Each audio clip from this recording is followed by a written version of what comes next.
नमस्कार दोस्तों, आज बात करेंगे कोरोना वायरस में विटामिन डी जो है कितना कारगर होगा। विटामिन डी लेने की सलाह दी जाती है।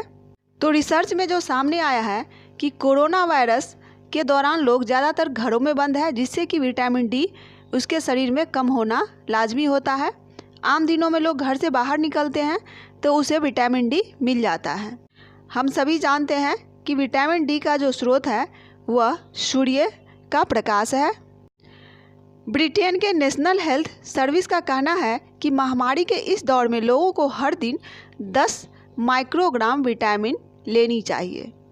ब्रिटेन में तो लोग सर्दियों के दिनों में भी विटामिन डी का गोली अलग से लेने की सलाह दी जाती है। विटामिन डी किसको लेना चाहिए?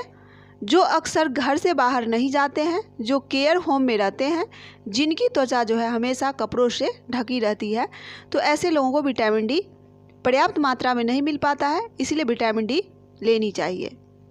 विटामिन डी की ज़रूरत देखें तो रिसर्चरों ने कहा है कि विटामिन डी से शरीर में रोग प्रतिरोधी क्षमता प्रभावी रहता है।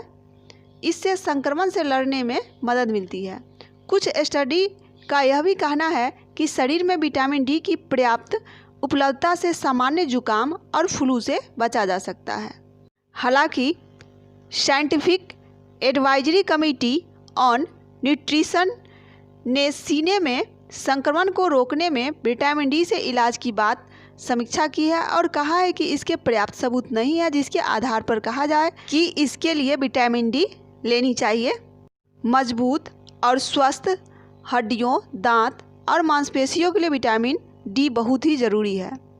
क्या विटामिन डी से कोरोना रुक सकता है? तो इस बारे में कोई अभी तक सबूत नहीं है कि जिससे कि कोविड-19 को इससे रोका जा सके, लेकिन विशेषज्ञों की इस पर कोई दो राय नहीं है कि महामारी के वक्त में विटामिन डी के कई फायदे हैं।